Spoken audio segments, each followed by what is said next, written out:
Welcome to the Stoa. The Stoa is a digital campfire where we cohere and dialogue about what matters most at the knife's edge of what's happening now.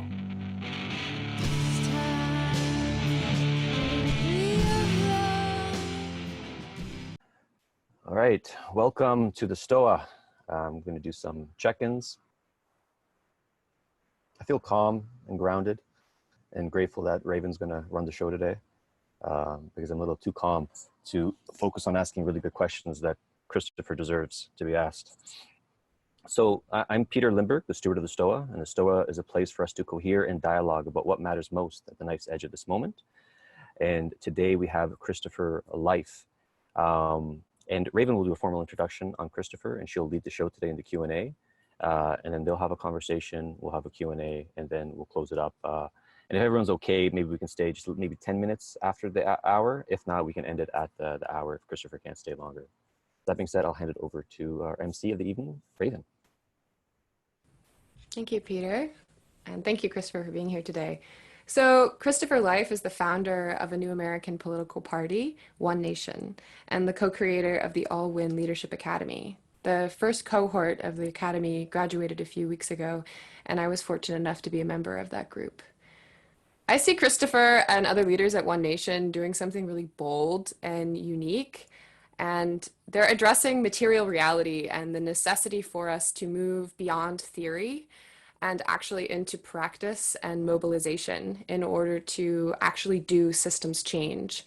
And I wanted to bring Christopher on to the Stoa because we've been having conversations about politics, but it's been, I don't know, I've found that we don't quite know how to move forward in a political reality. And I really wanted to talk to Christopher about the reclamation of politics itself. How can we reorient our understanding of what political action is, what taking on the inheritance of our forebears is, and stepping into stewardship? So thank you, Christopher, for coming today and to talk about these subjects. I'm really happy to be here, Raven. Thank you for the invitation. Yeah. So I wanted to start with the question, just what is all-win leadership? And what role does it have to play in the reclamation of our politics? I was fortunate enough about 9 years ago to have met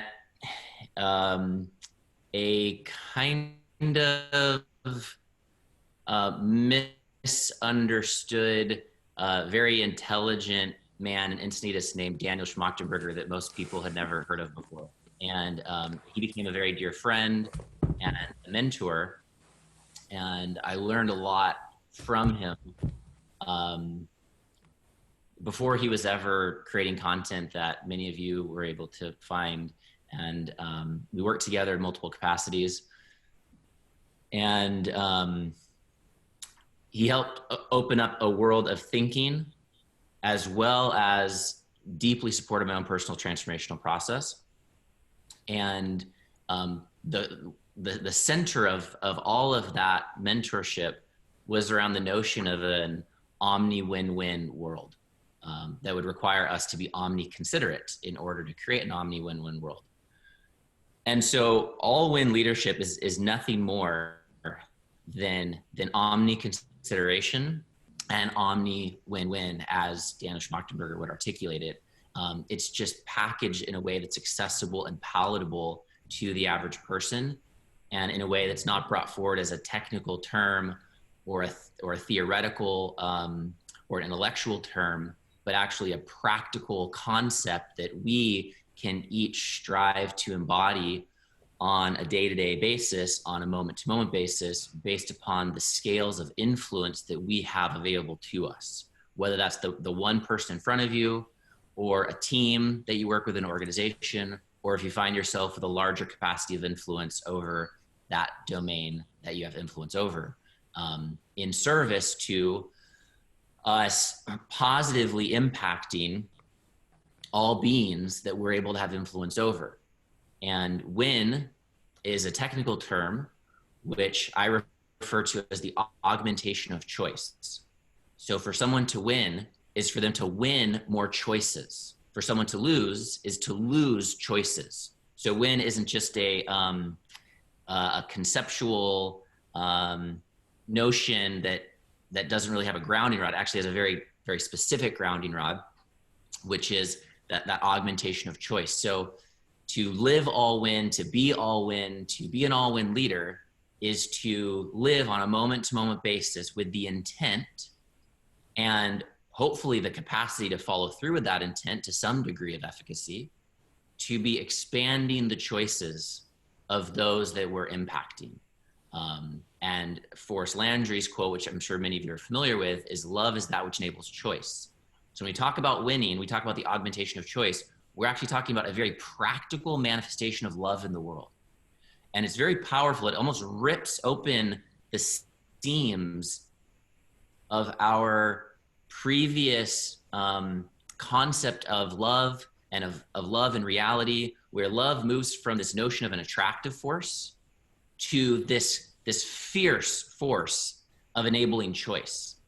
And then, you know, what we've previously called love gets words like affinity and gets words like attraction and gets words like romance and gets words like all these other things. But love is this force that expands the choices of those that are around us, from the direct people we influence all the way to people that we care about.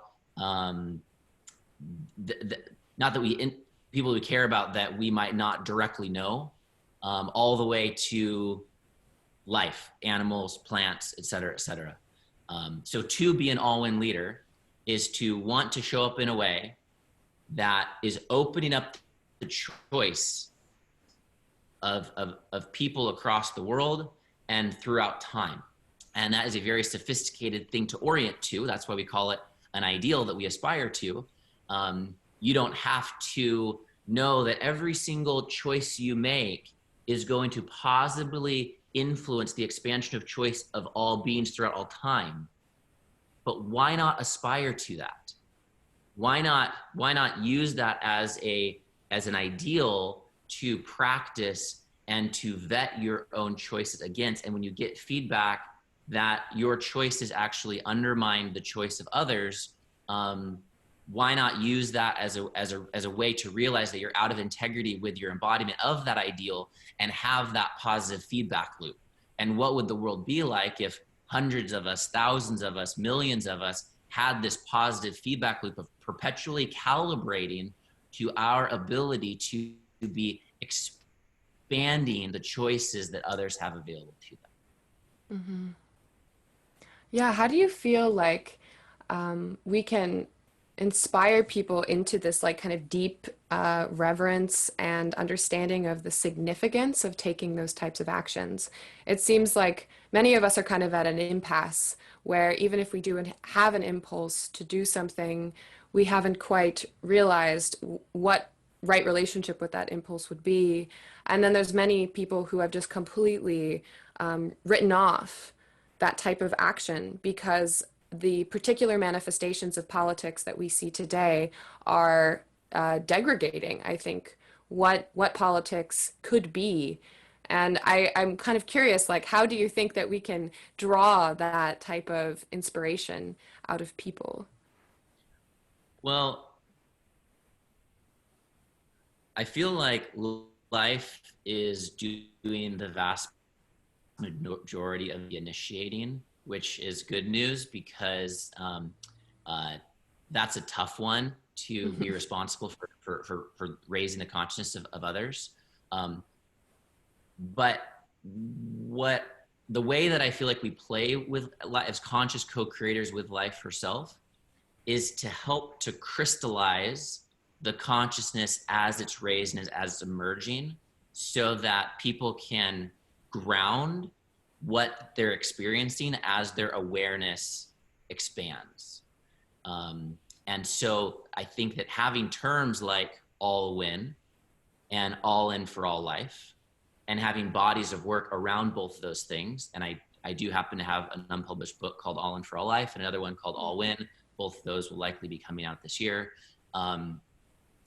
Then you help to crystallize this consciousness that then allows us to orient around it more intentionally. It allows us to think about it and contemplate it and hold ourselves accountable to these standards. It helps us to give us an overt domain to practice amongst our communities. So it just kind of gives us this context to intentionally cultivate that way of being. And I feel like that's a role that I have to play and that we can all play. And when people are feeling, wow, yeah, I want to create a world that works for all. I want my actions to actually be loving in the sense that they're expanding choice and improving the quality of our human society and our human civilization. And now where do I start? Well, we call our 5 steps or 5 stages or 5 principles of all-in leadership, which is a tight fractal of a path that is relevant at the scale of a moment, and it's also relevant at the scale of a career, and at many scales in between. So it's this kind of holonic, expandable protocol that we offer all-win leaders to help them to orient to all-win action. And what that looks like is step number 1 is know yourself. So understand yourself, again, at the scale of a moment. This is, what are my thoughts? What are my feelings? You know, what is my experience of being 10 minutes late to this recorded thing that I thought was starting at 11, but is actually starting at 10? And like, what is that experience for me in the moment? All the way to, in a macro sense, knowing yourself, your skills, your shadows, your capacities, your aspirations, your visions, like really knowing yourself. And I believe you need to actually know yourself to a certain degree of solidity and security before you're capable of setting that perspective aside and then being able to get into the perspective of another in order to know another. And so the second step then is to then know each other and have a commitment to be able to interact with and participate in the subjective experience of others, so we can really connect to their world, see the world from their perspective, understand what matters to them, what their pains are, what their aspirations are, how they perceive reality.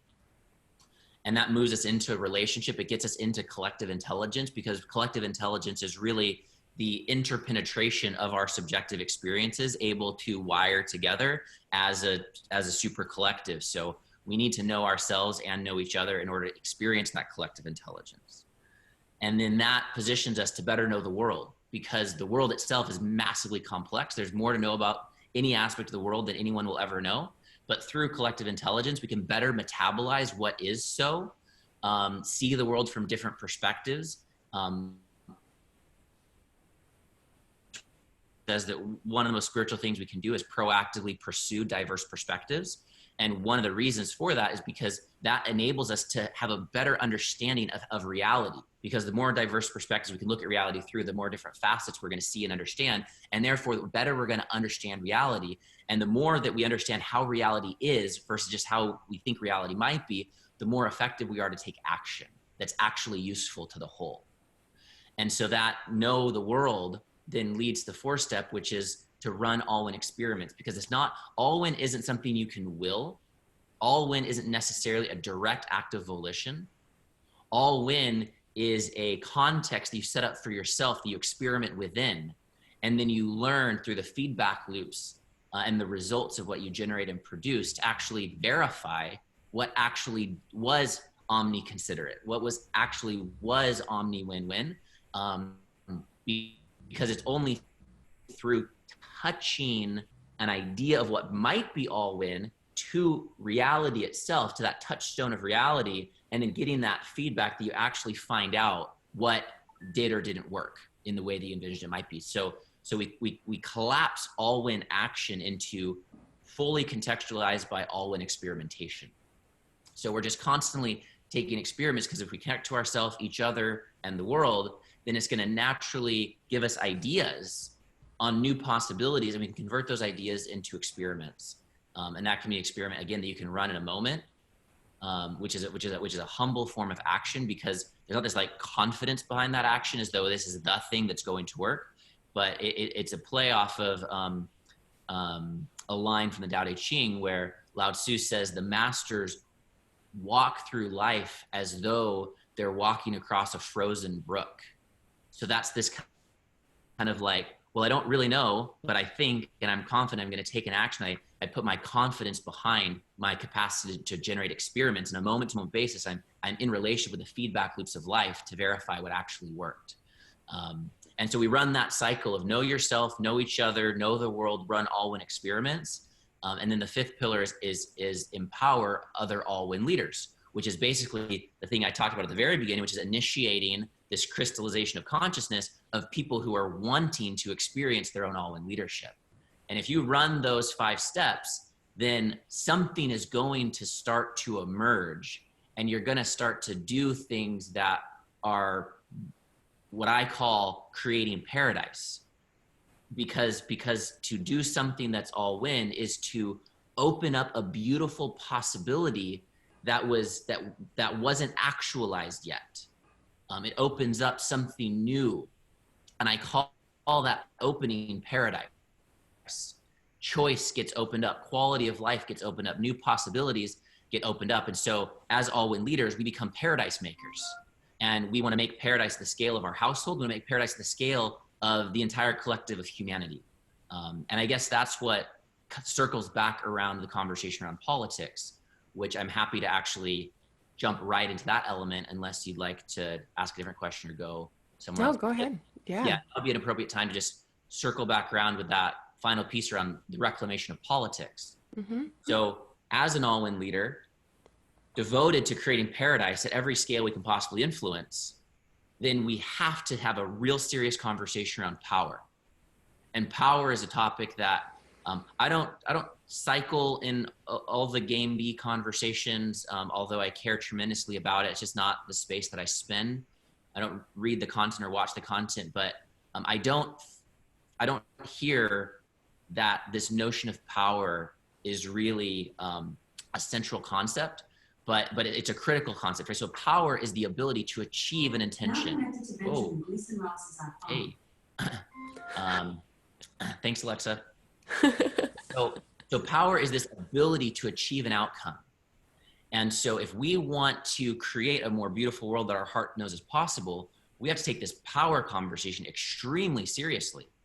And it's right for us to desire to become more powerful, right? In some ways, power itself has been something that's been polarized against, or it's been attributed to those who abuse power as powerful. Therefore, we don't want to be like them. Therefore, it's not good to pursue power or desire to be powerful. But I invite all of us to reclaim power and to realize that we can't achieve our visions of a recreated, transformed human civilization without becoming extremely powerful. And politics and government, I'm going to say government, not politics, government is in a lot of ways the most effective harnessing of power that humans have ever created, right? So this is the ability to tax and generate public resources. This is the ability to create laws that actually directly influence how society operates, the operating system of society and civilization. And most importantly, the crux of the power that government holds is its legitimate or legal use over violence. So the government has the legal ability to physically do something to you if you do or don't comply with its policies. It also has the legitimate or legal use of being able to inflict violence unilaterally upon other countries or other actors. It also has the budgets to be able to augment the capacity to inflict violence in profound, persistent abilities. So this power is extremely important. And if we aren't realizing how powerful this power is of government and realizing the necessity to steward it from the consciousness of all win, then all win aspirants are going to always be relegated to Zoom calls and festivals and very small intentional communities while those who pursue power will be able to wield power in service to perpetuating a win-lose world. So politics isn't government, and politics is definitely not vying or manipulating or lying like we typically think. Politics is the stewardship of our home. Politics is saying, I have a vision for how our world can be better, and taking action consistently and being susceptible to risk, personal harm, in service to fulfilling that vision of a better collective that we can be a part of and that we can offer to our children to inherit, that we leave for them. And so this is a political moment that we're having. Starting a company is an act of politics. Organizing an intentional community is an act of politics. Writing a book that you believe will improve the quality of life for others is an act of politics. Politics is this energy that creates the best world possible. And so a full reclamation of politics is to connect to the nobility of this notion of caring for and stewarding this tangible reality that we inhabit with each other. And we can't fully be in our political leadership without realizing what a critical dimension of reality government is. So politics and government go hand in hand, because government is the institutional infrastructure that our ancestors passed down to us, that we then now are inheriting as a way to exert our political will. So in saying this, I'm not saying that government is good as it is, or that there's not profound transformations in what we currently call government in order to actually unlock a new era of humanity defined by something that we can call governance, where the structures and the consciousness and the paradigms and the mechanisms of our government aren't completely on the chopping block for profound recreation and transformation, right? I'm not affirming the validity of the current structure of government by talking about a reclamation of government and politics. I'm saying that we don't have the ability, and will never have the ability, nor the right, nor should we, to be able to invent the future of governance without first inheriting the government that our ancestors created for us to inherit. And it's like improv comedy, where the way that you create the next scene is by yes-anding the previous scene.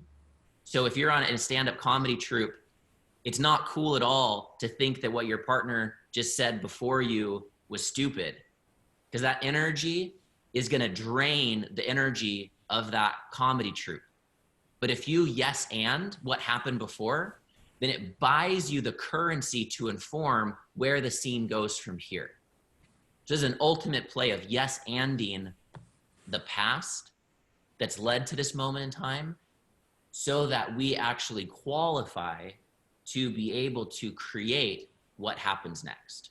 So that right there is politics, governmental stewardship, and all-win leadership all bundled together, and living this way, the integration of all of these concepts that I'm sharing is what I call all-win political culture. And that's something that I'm devoted to spending my life generating and sharing and proliferating all-win political culture. And the creation of One Nation as a political party is an instantiation of all-win political culture, because we need to both get into practice of our theories. And so we have to create our theories, right? So all-win political culture is the theory. One Nation is the context that we're creating to practice that. And then the Life 2020 campaign, which is my presidential campaign, which really is just getting warmed up, but I think it's going to get interesting soon, is another extension of my embodiment of all-in political culture. And just to land a doozy as a last kind of piece on this is that the proactive cultivation of all-in political culture, coming together in community and creating concepts and practices and information that we can cycle amongst each other, and rituals and accountabilities, that proactive pursuit of all-win political culture is what I call all-win political religion. And so it's this invitation to walk the path of all-win political religion, to embody all-win political culture, to become a paradise creator at all scales. Wow. Wow, could you talk a little bit about what religion means in that context? So the way that I define religion is going back to the Latin root of the word, and it has several different etymological connotations. And one of those is to bind together. Another of those is a sense of obligation. Another is a sense of care in practice. And another connotation is to cultivate something through repetition. So these are four different Latin etymological connotations of the word religion. So when I use the word religion, I'm referring to that which binds us together, connects us to a shared sense of obligation, that brings forward our care to embody something through repeated practice. So anything that does that is what I call religion. Wonderful. We've got some really great questions coming in the chat now. So I think we'll move over to some of the Q&A.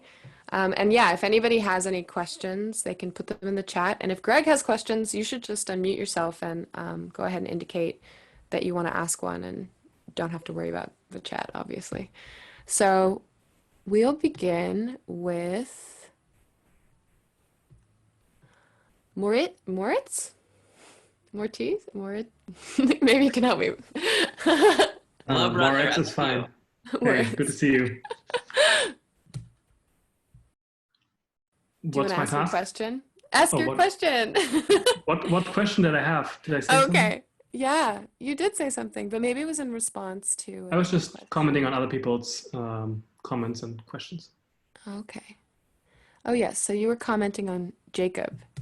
Jacob, would you like to begin?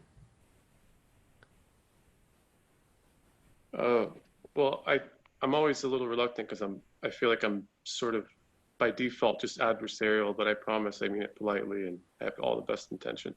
Bring it on. And I can like toggle to just the nice guy too, hopefully. So I guess I feel like we're talking. Here's my big question. I have several, but here's the big one. I guess is if we're talking so much omni, I feel like the way we can actually put it into practice right now, like this very second, because we're all sort of anxious to actually start doing it. And we love talking about it, but maybe we are doing it, but shouldn't we do it where every time we get together, we do nothing, but it's always just conversations? Like we're not just listening to one person. Because I feel like that there's a sort of, I feel like there's a deadness to that format that I feel, and I could be wrong about that. I feel like I'm dying for this to be nothing but conversations. And then we'd be actually doing the Omni in real time. Is that a question for myself or for the host? Oh, I don't know. I didn't have a target audience, I guess, for that. All who care to listen or reply, I suppose. I feel that's a good point actually for Christopher to go into because it's an actual power dynamic that's at play. And so maybe you want to answer that. Yeah, I mean, I think power is great. And I think power dynamics are great. And I think that it's important for people to consciously opt into them. So if the folks that are holding this field clearly indicated the format, and that was the format that they generated by their vision of how to create value for you, then that feels really beautiful. If they manipulated you in any particular way and led you to believe that this experience would be different than it is, then that's something that we could obviously look at. And if there's something that you crave, Jacob, that's different than what the Stoa is creating for you, then that can actually be an indicator that there's an act of leadership for you that's emerging inside of you to create something that's exactly perfectly gripped to the vision that you have of an idyllic experience. And that's not polarizing against this moment. It's just actually using this moment to create a little contrast springboard that shows, oh, holy smokes, I have an idea of creating something that doesn't yet exist. And then you might go and create that, and you might find the pros and the cons of the ideal that you hold for yourself. And you might actually find yourself creating something totally transformational, or you might find yourself circling all the way back and creating something very similar to this moment, this experience, once you experiment with that yourself. But it sounds like that act of that inspiration is inviting you to create what you want to experience.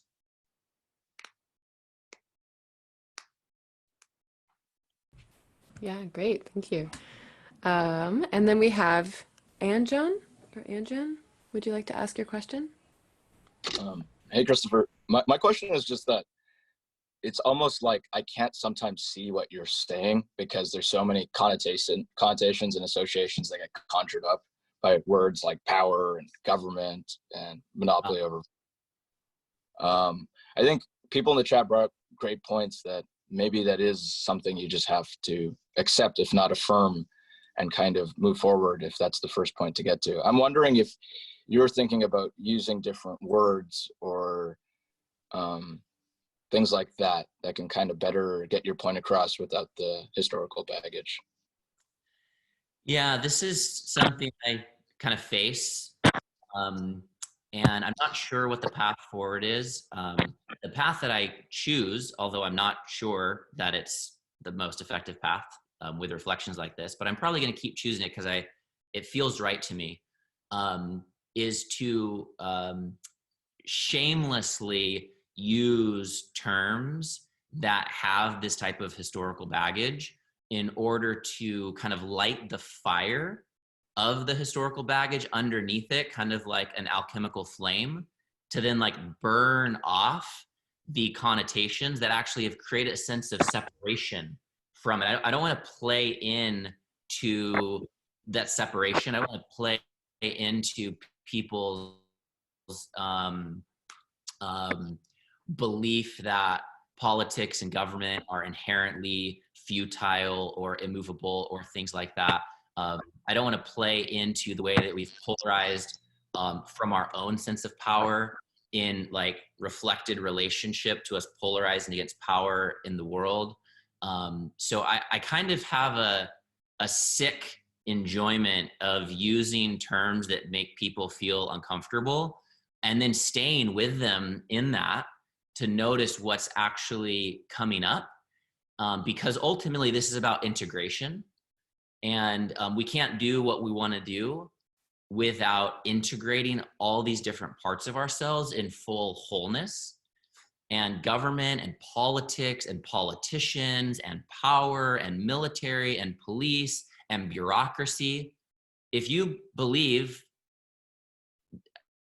I'm not saying that you do, but if you do believe that we're all one and that we're actually all one interconnected field, and maybe we're actually, our individual node of consciousness is emerging from a greater collective field of consciousness of the planet, of which humanity is a part of, then all these different things are you, right? The government is you, and the bureaucracy is you, and the people working at the DMV are you, and it's all you. And so to accept these things without trying to kind of like dance around them is to proactively embrace the parts of our greater shared collective that is us, with like, without any filters. So that's something that I'm personally really inspired to continue doing. I'm curious if that response was meaningful to you, or if you have any follow-up thoughts on the topic, because the question you're asking is a very good and important one. Yeah, I don't think I have cogent thoughts, but you got me thinking about a lot of stuff. If I could offer one trivial thing that came up, is it makes me think it's incredibly important that you have time, because I just realized if you only had 30 seconds to talk to me, or 2 minutes, I'd probably just pattern match you to like another politician saying cool stuff and saying about change and this and that. But it's only when you have the chance to kind of go into it and explain yourself that I'm like, oh, he's different. So I don't know if that matters, but that came to mind. Yeah. Why is Joe Rogan the most famous and most loved podcaster? Because he has actual long conversations with people. Yeah, and Anya, I would ask for your partnership. I have a lot to say. There's a lot coming through with One Nation. There's a lot coming through the Life 2020 campaign. There's a lot coming through with some of these books that are coming out. And maybe there's a role of leadership that you can play to help to create that space and time for other people to be able to receive the potency and transformational implications of the message that I bring forward, because you might relate to people and have that trust in place, and then can serve as some type of a bridge. So every single like idea that we have is some way a reflection of some form of leadership that we can step into and embody. So I really love to reflect back those ideas, because there's a deep sense of power when we realize some way the world could be better. Like, let's just say the idea, Anya, that Christopher Life has enough time for people to receive the depth of the profundity he's offering, and to perceive that, and then to realize, wait a second, I can create that reality. And then you go and you create that reality, and then you have a greater sense of dignity and personal power that you can actually fill the gap between anything you perceive as how the world could be and the actions that you take to make the world that way. Excellent. Peter, do you want to ask your question? Thank you, Raven. So let me scroll up.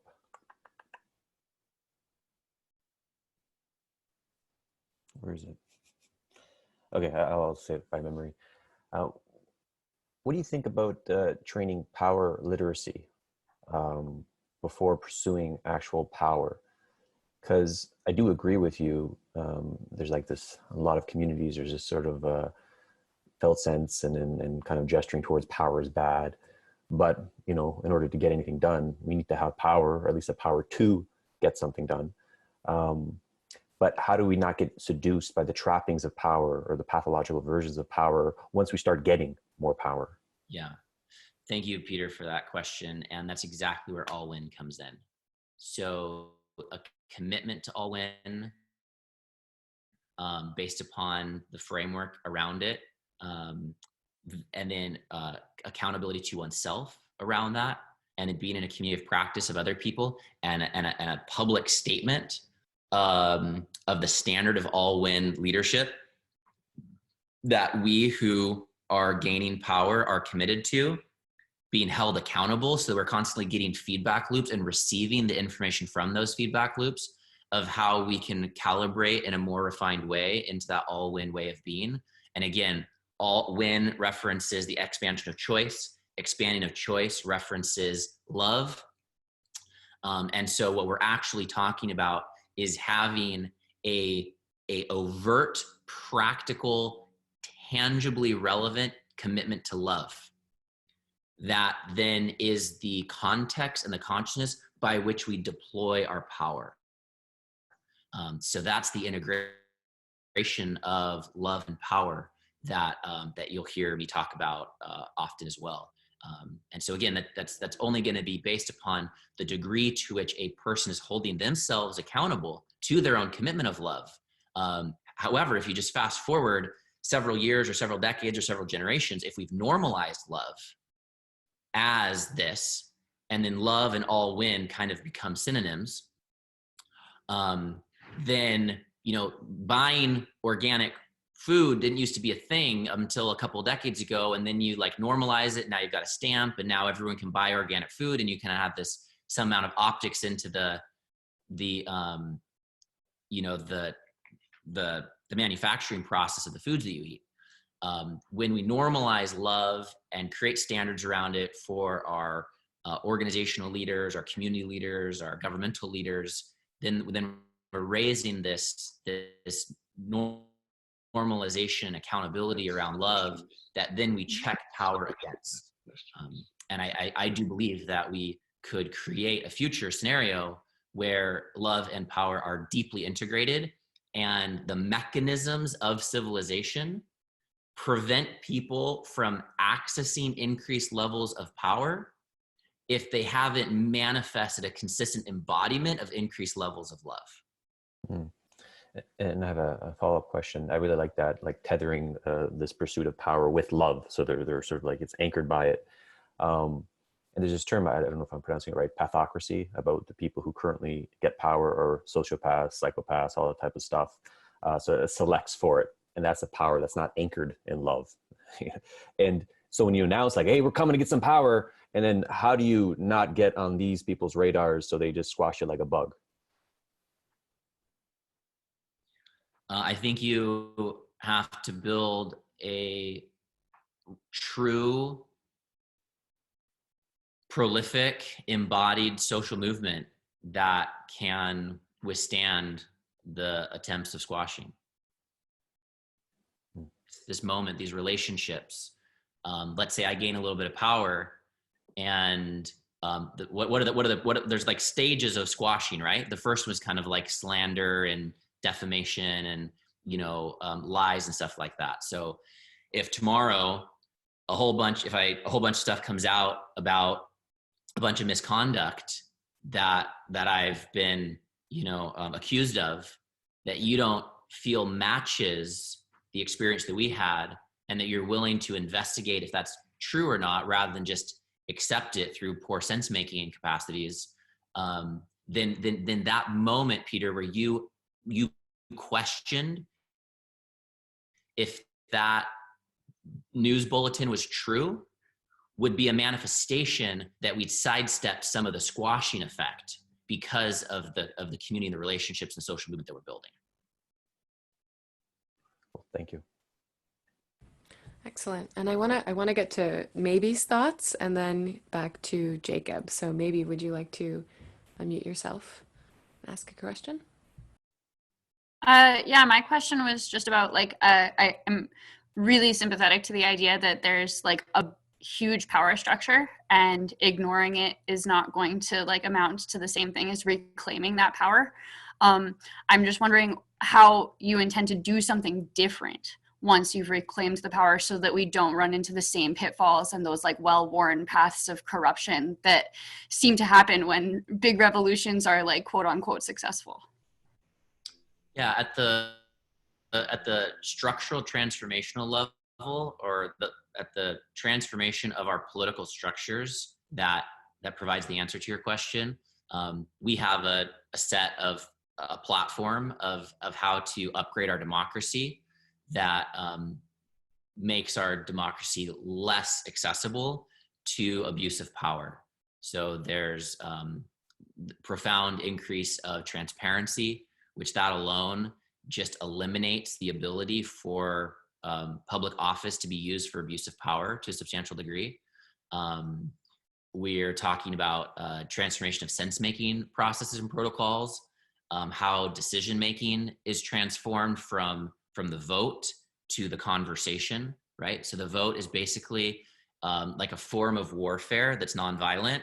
So I get votes and you get votes, and whoever gets the most votes wins, whether it's a policy issue or an electoral issue. Of democracy is the conversation and the experiment, not the propaganda and the vote. Oh, did I just get frozen? There we go. I think I froze for a second. So that new currency of politics is doesn't allow for those same type of manipulated, systemically corruptive powers and forces a massive disclosure initiative to reveal the truth of the collusion, corruption, and carnage that our political systems of the past have generated and are responsible for, to increase the competence of the electorate, focusing on civic empowerment and civic engagement, so that citizens and voters and people that are participating in our republic are themselves more more anti-fragile against manipulation. So it's a whole renaissance of civic engagement that happens at the structural level of how our governments work, all the way down to the prioritization level of how we empower people to better steward our governments. If people don't rise into a higher level of political responsibility, then we are completely screwed. There's no solution where some legal transformation or technological transformation is going to save us. It's not until each of us feel that sense of political responsibility where we say, this city is my city, this state is my state, this country is my country, this world is my world. I am fully responsible for everything that happens here. Whatever happens here that I don't prefer happens on my watch, and I'm responsible for that, and I will take action around that. Until we're able to get there in our hearts and our minds and our embodiment, all of our systems will still be able to be manipulated. I could get into office and change 30 different laws and policies that transform and upgrade our democratic systems. But if those aren't maintained by this renaissance of civic engagement, then they'll be futile and they'll be undone. So ultimately, comes back to the cultural movement. This comes back to the social movement. We have to realize that by letting our hands off of the wheel, we have created a win-lose world with piles of carnage that should be unbearable for us to actually comprehend, and that the only way that we get not that is by a higher level of political responsibility. I absolutely and as our leaders, as our leaders to use our platform of leadership to challenge people to rise in that responsibility, as opposed to manipulating them and lying to them and disempowering them and polarizing themselves from the sense of responsibility and saying, listen, great, I'm your elected leader, hold me accountable, do this, do that, do that. Like, that's like the greatest act of achieving that world, is for our leaders to demand a higher level of accountability from their own constituents. Excellent. Thanks for that question, maybe. And so I think we're going to bring in our last question here. Jacob, would you like to share your thoughts? I've said so much. I feel like I don't have the energy to continue in voice here, but so I think my whopper, I guess, is this omni win-win ideology stuff, just like the most advanced form of equality of outcome, which I'm assuming most of us aren't fans of, right? Because it's homogenizing and it's ultimately like just destroys life, right? Equality of outcome stuff, and it just seems like this is just that, and I like saying it's that on a sports drink. For some reason that's funny, but so is it worth asking that question is my question. When you say quality of outcome, can you just open that up a little bit? I'm not familiar with that as a technical term. Well, I guess I can just refer to, I guess for most people listening, maybe just refer to JP, because he's, Jordan Peterson, he's the one it's sort of expressed it the best, right? Like, arguably. And so quality of outcome, this equity idea that we all have a sort of, oh man, that's such a big question to ask. I don't think you can turn the table that widely on me. Could someone else maybe give them a short version of equality of outcome? I feel like I wouldn't be able to do it in under 5 minutes. I'll try and bridge. Equality of outcome is the idea that we are obligated with our civic and governmental structure to assure an equal outcome for each citizen that sort of they have an equal standard of living, they have equal money, etc., sort of access to all things equally. And that's sort of a deeply flawed idea for many people, because you can never guarantee that, and it tends to require use of power that actually squashes difference, that also disallows people from expressing their different valuation of what they really care about in life. And then there's the other, which is equality of opportunity. And sort of, I think what Jacob is asking about is whether what you're talking about with OmniVin is a sort of souped up, higher fidelity or sort of bigger concepts version of equality of outcome. Does that do you justice, Jacob? Yeah, I think that's a big part of it, But it also has a lot to do with how we decide what competence is, right? Because if you have 10 people in your cabinet, right, let's say, and 5 of them are female and 5 of them are male, then you are saying that's a good scenario, but you haven't really measured the ability of those individuals based on any real competence, just on their gender in that case. Right, so that's a big part of that. That's why it's a really big definition, actually. But you'd handled a big part of it really well. So, yeah. Let me jump off real quick to finish this last one. And Moritz, I'm going to use your definition as my jump off point. I think, based upon that definition, that all win is the integral and quality of opportunity. Because winning itself is contextualized by the choices that a person wants to have available to them that aren't currently available to them. So there's a recalibration of that outcome contextualized by an individual's aspiration, and that's what makes it winning for them. And so what we want to do is we want to create a context of our consciousness and of our political systems that is not, because the quality of opportunity, I think without the quality of outcome thing is probably, and again, I haven't studied this body of work, but I'm guessing that the argument or the shadow side is that kind of points to maybe our current capitalistic systems and how that quality of opportunity can potentially be abused and lead to people not having shared results, because maybe there's power dynamics that enable people to abuse that quality of opportunity. So if you bring that together, then you want everyone to be able to want everyone else to be able to win according to their own definition of winning. And while that may sound idealistic, I actually believe that's what paradise is. Paradise is an embodied experience of everyone else wanting everyone else to expand their choice based upon the choices that they want to have the ability to have access to. So I think that we're in the zone of integrating the outcome and the opportunity piece.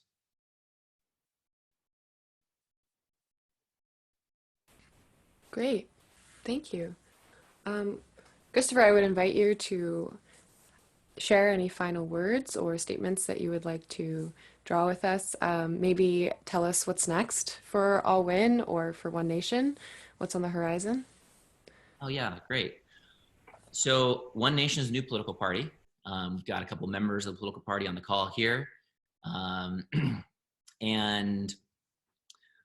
So it is itself a complex adaptive system, right? So if the world that is causing us some problems is a complex adaptive system of win-lose dynamics that are basically screwing us in every conceivable way, then we need our own complex adaptive system to respond to that complex adaptive system.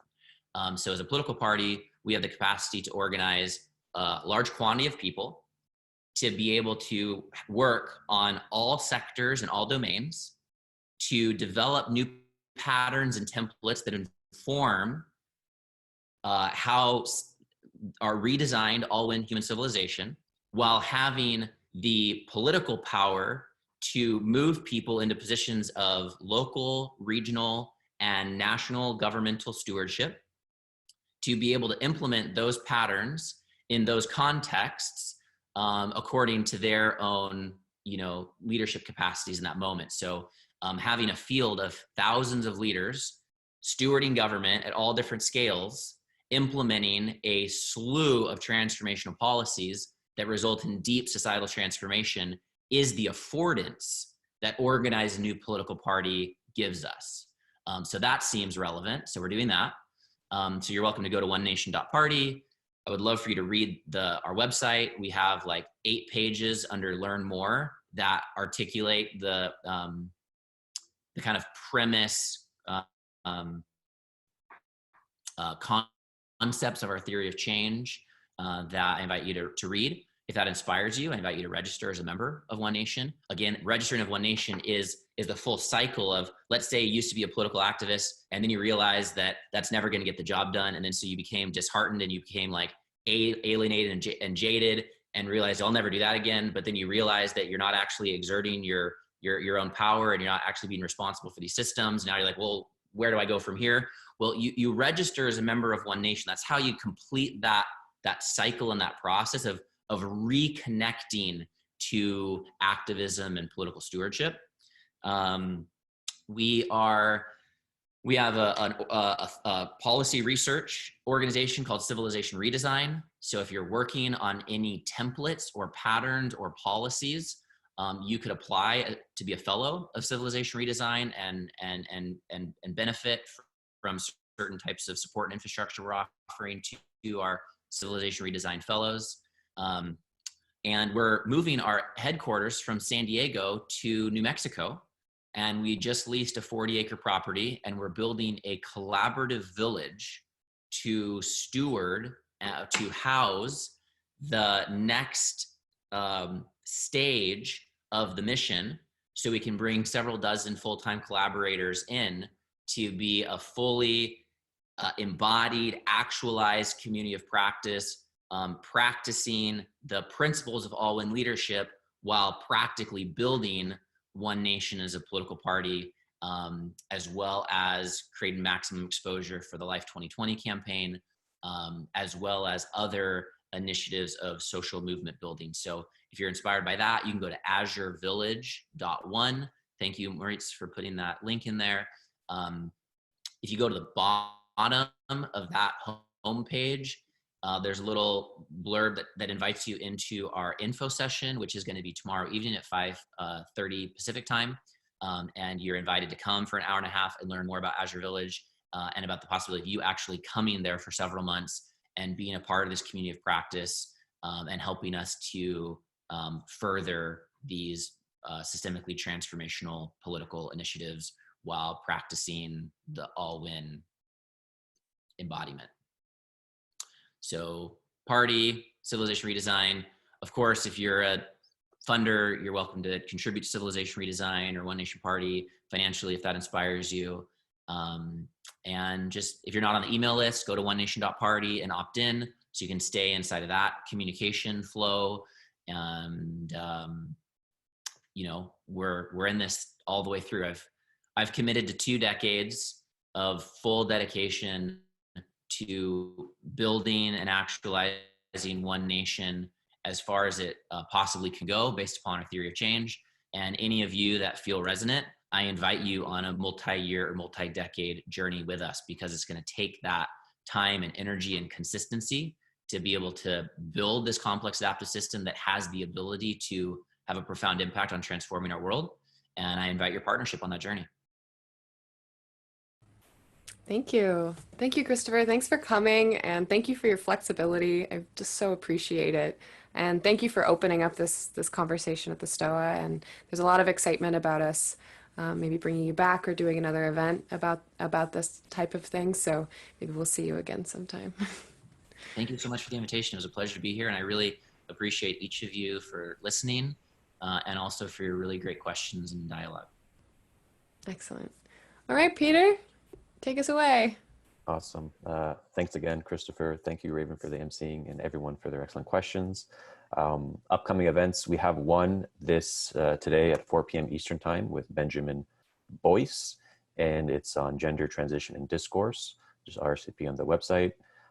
Tomorrow we have two cool events. One with your boy Christopher Daniel Schmachtenberger at 7 p.m. Converting Moloch to Sith, converting Moloch from Sith to Jedi. It's about sociopaths and power and stuff like that. So that's gonna be really, really cool. And maybe Gray has a cool event at 12 p.m. Eastern time. Maybe do you want to just jump off and say what kind of the topic is? Yeah, sure. I'm going to be talking tomorrow a little bit around the OnlyFans wave that's been going on, and maybe talking about what that says about how we're handling the sex and COVID crisis combination, talking about how dating apps and hookup culture have been affecting us and how we might be able to like steal and seduce our romance lives back from these like big nameless corporations that are you know, taking something that's very personal and using it for profit and maybe not always actually helping us with it that much. So I'm really excited to maybe destigmatize our longing a little bit, celebrate that we still want to be connected even though we're facing some barriers to that right now, and just have a good chat about what's alive for us and our sexualities right now. Beautiful. I loved how you looped in the steal and seduce motto there. You've done your homework, maybe. So the STOA, you can just go RSVP to the website, the stoa.ca, for more information on the upcoming events, sign up for the mailing list, and you can check out the gift economy at the end. All right, everyone. Thank you so much. And no, there's a Zoom link someone posted. So if you want to continue this conversation, just copy and paste and you can jump off that and join Jacob and the rest.